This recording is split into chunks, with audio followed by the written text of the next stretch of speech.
స్త్రీని ప్రేమగా చూడాలి. ప్రేమ అనేటువంటిది ఇవ్వలేనప్పుడు స్త్రీ ఏం చేస్తుందండి? ఎంత గౌరవించారు?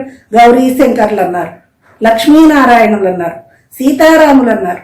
దేవతామూర్తులే స్త్రీలకు అంత విలువిస్తే తుచ్చమానవుడు నమ్మి బతుకుతున్నందుకు ఎంత ప్రేమనివ్వాలి?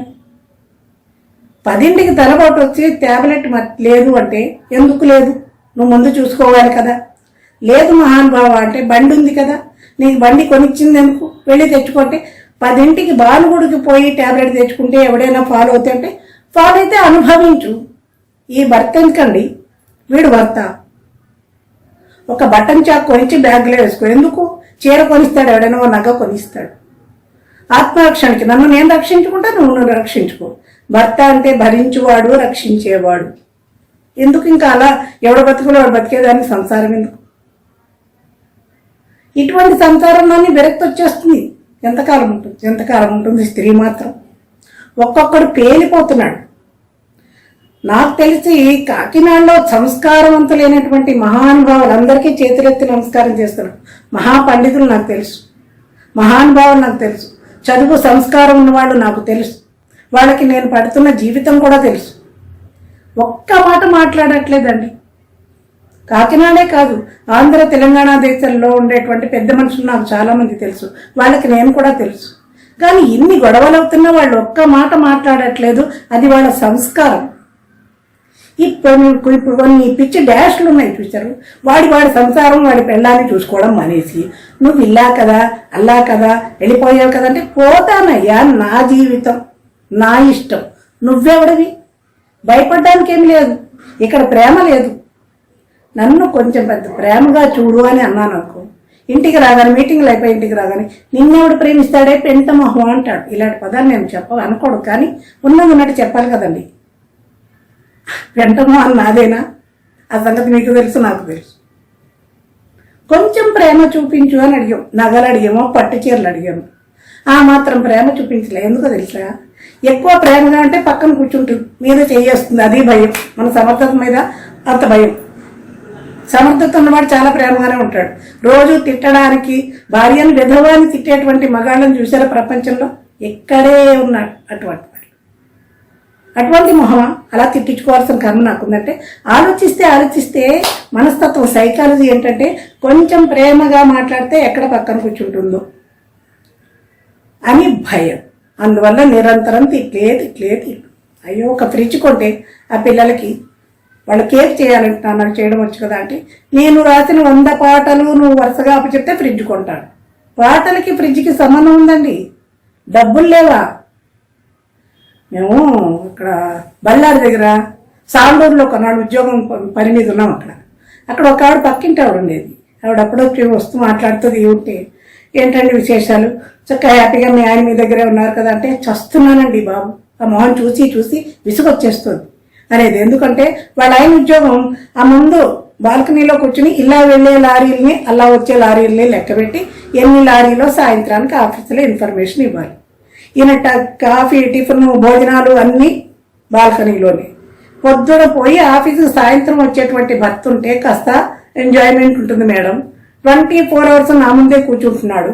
వాడిని చూస్తేనే నాకు భర్త అనేటువంటి గౌరవం పోయింది. నాకు ప్రేమ రావట్లేదు, విసుగొచ్చేస్తుంది ఆ మొహం చూస్తే అనేది. ఆ పరిస్థితిని భర్తలు తెచ్చుకోకూడదు. పాపం ఆయన ఉద్యోగం ఆయన ఏం చేస్తాడు?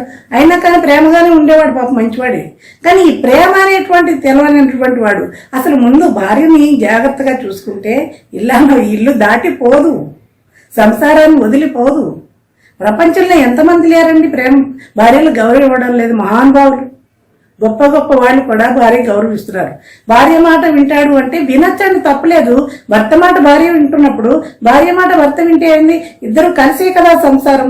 ఇదేదో లోగొట్టి ఇంట్లో ఉండవలసిన సంసారం ఇవాళ మీడియా ముందుకు వచ్చేసింది అంటే ఎంత దురదృష్టం, ఎంత కర్మ అది. కొంచెం ప్రేమ చూపించుంటే ఇంత బయటకు వచ్చే పరిస్థితే ఉండేది కాదు కదా. నువ్వు పోయావో అని వీడికంటే ముందు చస్తున్నారు బయట వాళ్ళు. పోయాను, నాకు ఇక్కడ ప్రేమ దొరకలేదు. పాలవాడు గేటు తీసినప్పుడు ఎట్లానో చూస్తున్నాడు అంటే అది వాడి తప్పు కాదు, నీ తప్పు. వాడు అలా చూసేలా నువ్వెందుకున్నావు? వీడు భర్త భర్త నుంచి ఒక రక్షణ కావాలండి, ఒక ప్రేమ కావాలి, ఒక ఆత్మీయత కావాలి, ఒక అనుబంధం కావాలి. ఇవన్నీ ఉంటే అటువంటి భర్తని ఏ స్త్రీ వదిలిపెడదు. ఇక్కడ అన్ని అసమర్థతే.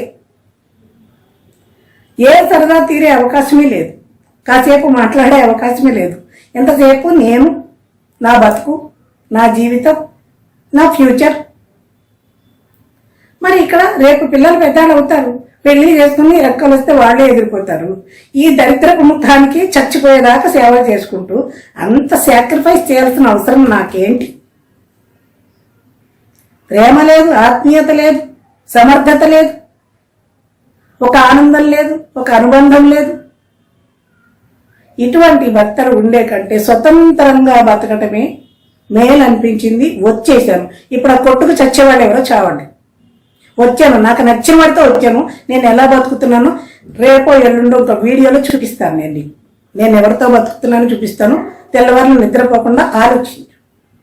సన్నాసులు పెడుతున్నారు, ఒక్కొక్కడు ఒక్కొక్క డైలాగులు కొడుతున్నాడు. ఎవడి సంసారం చూసుకుని వాడి పెళ్ళాన్ని వాడు చూసుకోవచ్చు కదా. స్త్రీలు చాలా మంది సంస్కారవంతులు, ఎవరో ఒకళ్ళిద్దరు పిచ్చి డాషులు ఉన్నారు, కానీ చాలా మంది ఎవ్వరు టచ్ చేయట్లేదు. నా కష్టం ఏంటో అర్థం చేసుకున్నారు, చాలా గౌరవంగా చూస్తున్నారు. వాళ్ళకి శతాధిక వందనాలు. ఈ కాలం అమ్మాయిలకి నేనిచ్చే మహిళా దినోత్సవం సందర్భంగా ఒక సందేశం ఏంటంటే, అమ్మ పెళ్ళిళ్ళు సంప్రదాయంగా చేసుకోండి. తల్లి తండ్రి చూసినటువంటి పెళ్ళిళ్ళు చేసుకోండి. అప్పుడు వాడు ఏమన్నా అన్నా వాళ్ళ సపోర్ట్ ఒకటి దొరుకుతుంది. మాయలో పడి ఇలా ఈ పిచ్చి దానిలాగా బయటకు వచ్చేస్తే వాడు రోడ్డు మీదకే గంటేస్తాడు. వాల్యూస్ ఉండవు అక్కడ. 10 మంది మధ్యన జరిగినటువంటి పెళ్ళే లేదు అక్కడ. ఓ దండేస్తే పెళ్ళి అవుతుందా? అది మాయలో చేసినటువంటిది, ఒక దౌర్జన్యటువంటి ఒక మోసం, దగ, కుట్ర. నమ్మిన దానికి చేసింది ఏంటి? ఏ అనుబంధం లేదు, ఏమీ లేదు. ఇంత దానికి ఎందుకు? పచ్చడి సంసారం నుంచి విడదీసి లాక్కురావడం ఎందుకు? ఇంత అసమర్థత ఇక్కడ తగలబడ్డప్పుడు, చేతకాంతనం ఉన్నప్పుడు, చేతకాని సమర్థుడైన భర్త దగ్గర ఏ స్త్రీ అయినా ఉంటుంది. లేనప్పుడు వెళ్ళిపోతుంది. ఇది తప్ప ఒప్ప నా స్వేచ్ఛ నాకుంది, నేను మాట్లాడుతున్నది అది. ఏమీ లేదు అక్కడ. ఎంతకాలం ఉండాలి? 20 సంవత్సరాల్లో చూస్తుంది, ఏమీ లేదు. చీచా, ఇది నా జీవితం కాదు. 10-12 ఏళ్ళు పెంచిన పిల్లల్ని అంతవరకు తల్లిగా ప్రేమగా నా బాధ్యత అయిపోయింది. ఇచ్చేసాను, వచ్చేసాను. నా ఇష్టం వచ్చిన చోటుకు వచ్చాను, నా ఇష్టం వచ్చినట్టు బతుకుతాను. మీరెవరు నన్ను అడగడానికి? ఎవరైనా మీరు పోషిస్తున్నారా? కష్టం సుఖం అడిగారా? నిన్న మొన్నటితోటి ఆ ఉన్న కొంచెం బంధం కూడా విడిపోయింది. హాయిగా సుఖంగా స్వేచ్ఛగా నాకు నచ్చిన దేవాలయానికి వెళ్ళొచ్చు, నాకు నచ్చిన భజన చేసుకోవచ్చు, నాకు నచ్చిన పాట పాడుకోవచ్చు, నాకు నచ్చినట్టు నేను బతకచ్చు. సంస్కారవంతమైనటువంటి వాళ్ళు మాట్లాడకుండా మౌనంగా ఉన్నారు. కొంతమంది పాపం చాలా శ్రేయోభిలాషలో మాట్లాడారు. కానీ కొన్ని పిచ్చి డాష్లు ఉన్నాయి కదా, ఇష్టం వచ్చినట్టు. భయంతో నేను ఎక్కడికి, నాకు భయమే తెలియదు. అవును, నా ఇష్టం వచ్చినట్టు ఉన్నా. నీకు దమ్ముంటే నా ఇంటికి రా, నాతో మాట్లాడు. స్త్రీ అంటే పిచ్చి పిచ్చి వేషాలు అయ్యద్దు. సామాన్యమైంది కాదు స్త్రీ. తెలుసునా? భద్రకాళి.